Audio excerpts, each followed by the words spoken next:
Oi, pessoal. Então, por último, fechando essa sequência de vídeos, falaremos sobre os procedimentos de arquivo, que é resumindo também um pouco do que a gente já falou até aqui e mostrando de forma geral as formas como devemos cuidar dos documentos, como devemos acondicionar para poder garantir o acesso pleno a esses documentos, né, para que eles estejam bem acondicionados, bem guardados e para quando precisarmos termos acesso.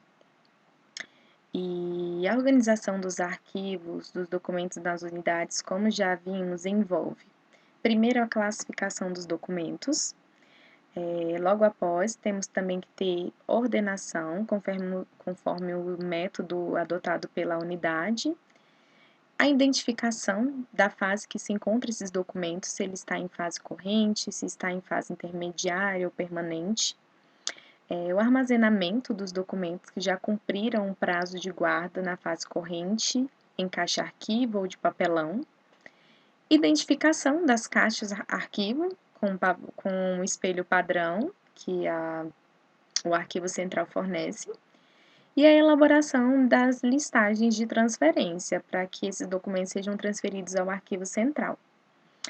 E eu quero destacar aqui a importância e também falar para vocês, né, sobre o trabalho desenvolvido por uma das coordenações do Arquivo Central, que é a Coordenação de Gestão de Documentos, que são as consultorias arquivísticas.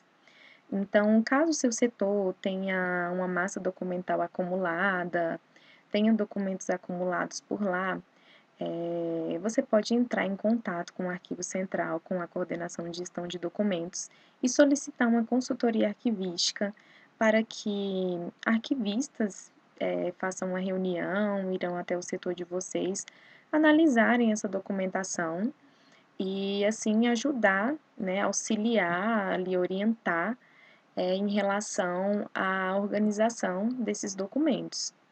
E para isso, eu vou mostrar para vocês, aqui entrando no site do Arquivo Central,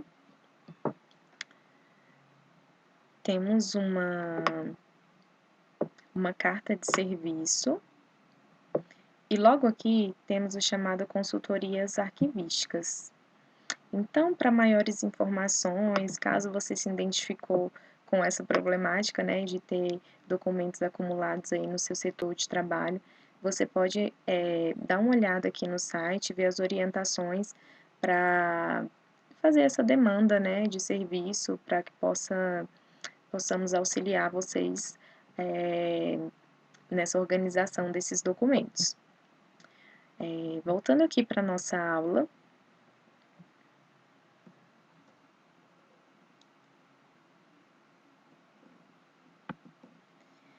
vamos falar um pouco sobre as recomendações para a preservação desses documentos.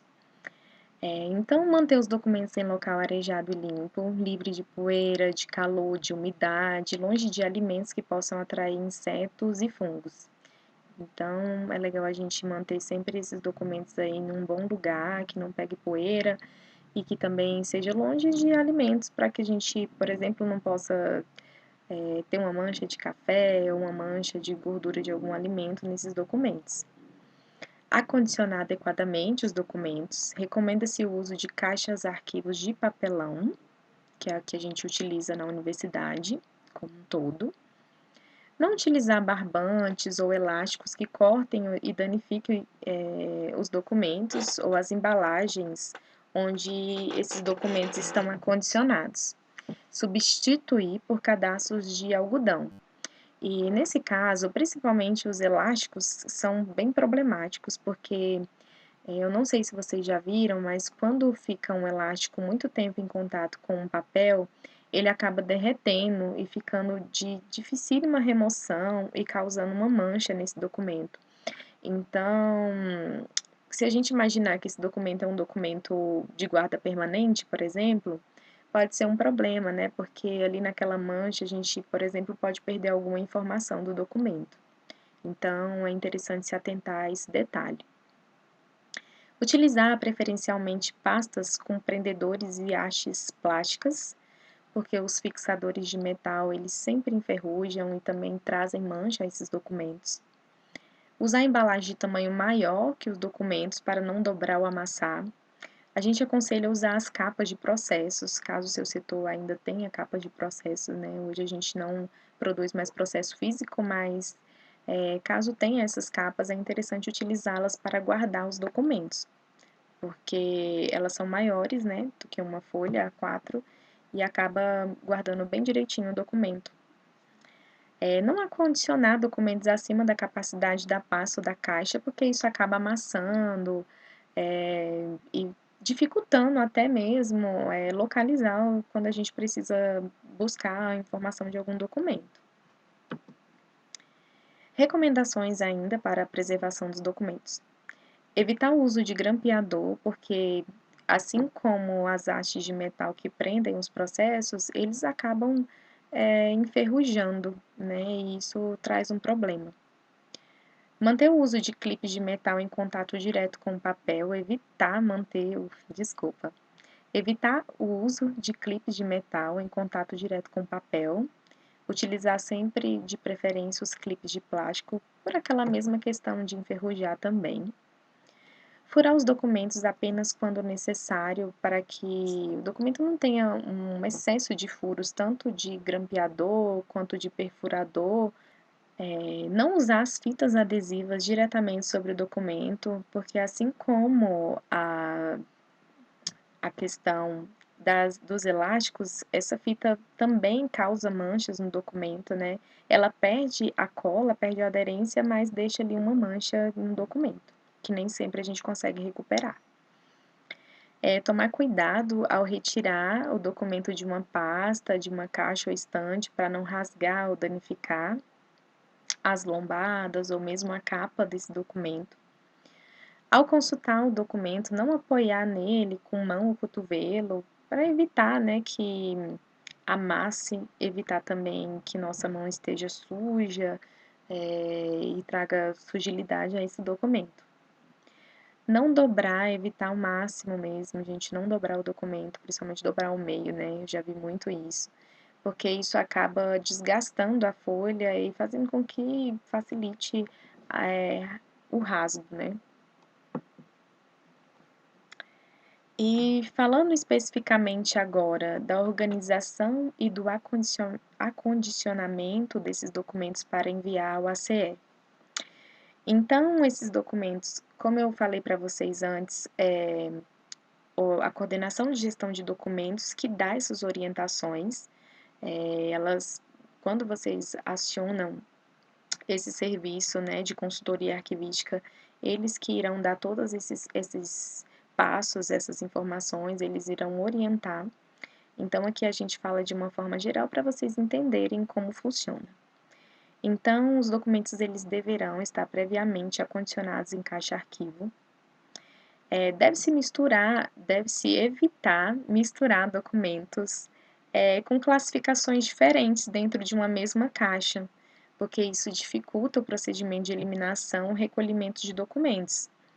Porque, como a gente aprendeu, cada documento que a gente classifica, ele pode ter diferentes tempos de guarda. Então, por exemplo, alguns documentos eles podem ficar 2 anos na fase intermediária e logo ir para a eliminação. Já outros podem ser 52 anos na fase intermediária antes de ir para a eliminação. Então, a gente deve evitar fazer essa mistura para facilitar mesmo essa questão da avaliação documental. E também não misturar documentos que são de guarda permanente com documentos que são para eliminação. A ordem da caixa arquivo deve ser contínua, por exemplo, né, os números 1, 2, 3, 4. E a informação que estiver no espelho deve ser idêntica à da listagem de transferência, da listagem que será feita no SEI para poder enviar os documentos ao arquivo central. Exemplo, se na caixa número 1 estiver escrito o NBDoc de número 052 de 2008 ao 1523 de 2010. Então, essa informação que tiver Na caixa, deve ser a informação que tiver na lista de transferência para facilitar, né, a identificação dessa caixa quando chegar o arquivo. Os modelos de espelho para a caixa arquivo são de uso obrigatório, pois esses padronizam as informações dos documentos contidos nas caixas que cada unidade produz e que posteriormente enviará ao ACE por meio de listagem de transferência e recolhimento.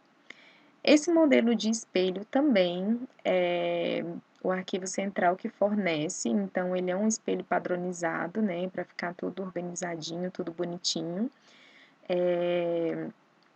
E o arquivo. Esse espelho ele é fornecido também pelo arquivo central para que haja uma padronização, né, na organização dos arquivos. Transferência na UNB. E então, aqui nessa imagem é um modelinho de espelho que é colado na caixa arquivo. Então, aqui tem a identificação da universidade, arquivo central. Geralmente nessa faixa aqui em cinza fica escrito o nome da unidade, né, do seu setor. Aqui a descrição do que do conteúdo que estará dentro da caixa. Aqui no exemplo, por exemplo, tem um documentos 063.2, protocolo, recepção, tramitação e expedição de documentos. Essa descrição, como eu falei antes, deve ser a descrição da listagem de transferência. Aqui é a data limite. Nesse exemplo, essa caixa teria documentos do ano de 2011 até o ano de 2015. E a destinação final para esse código é a eliminação. E aqui o sequencial é número 1. Então, os documentos a serem transferidos para o arquivo central devem estar devidamente organizados, né, como a gente já aprendeu, classificados e ordenados, e acondicionados em caixa arquivo de papelão, identificadas com esse espelho aqui que eu já falei para vocês. Aqui é uma imagem para ilustrar para vocês como fica essa identificação, né, na caixa, e como a gente deve, de qual lado que a gente deve colar esse espelho. Então, a gente deve colar de maneira que a abertura da caixa sempre fique da esquerda para a direita. Deve-se atentar para manter as aberturas de ventilação desobstruídas também. Então, aqui é mais uma imagem ilustrativa para vocês terem noção como fica essa organização, esse acondicionamento nas caixas. Aqui é um exemplo de listagem de transferência, que é o documento que traz a formalidade, né, para na hora de enviar essas caixas para o arquivo central. Então, a listagem de transferência é um documento formal que deve ser encaminhado ao arquivo central, junto com os documentos a serem transferidos. Então, basicamente, essa listagem, ela identifica as caixas, os documentos que irão ser transferidos para o arquivo. Então, aqui, como informação, temos que colocar a unidade, a sigla da unidade, a data que será transferido e o volume de documentos que será transferido também. Aí, aqui tem que colocar o número das caixas, os códigos, a descrição, a data limite e a observação, se tiver alguma observação. Então, como será a elaboração dessa listagem? Deve-se iniciar um processo no SEI e escolher o tipo de processo, documentação e informação, transferência e recolhimento, guias e termos de transferência, guia relações e termos de recolhimento e listagens descritivas do acervo. Esse é o nome do tipo de processo. Depois que criar esse processo nesse tipo, deve-se incluir o tipo de documento, que se chama listagem de transferência de documentos. E aí, nessa listagem, como eu mostrei no slide anterior, tem todos aqueles campos para preencher, então devem preencher conforme o modelo. E depois que incluir todas as informações, deve-se incluir essa listagem em um bloco de assinatura para disponibilizar para o setor ACE, que é Arquivo Central, COGED, que é a Coordenação de Gestão de Documentos, que é a coordenação responsáveis por esses tipos de análise, né? E lembre-se que de informar também a COGED é interessante dar uma ligada, mandar um e-mail falando que tem esse documento disponível para assinatura, né, para também agendar uma data prévia para poder fazer essa transferência desses documentos. Então, essa listagem de transferência deve ser assinada pelo responsável da unidade e pelo responsável do ACE também. Então, as duas partes aí devem assinar esse documento. E ela deve ser assinada apenas na data que fará essa transferência. Então, falando um pouco mais sobre o recolhimento na UNB, que é a passagem de documentos da fase intermediária para a fase permanente, ou até mesmo da fase corrente diretamente para a fase permanente.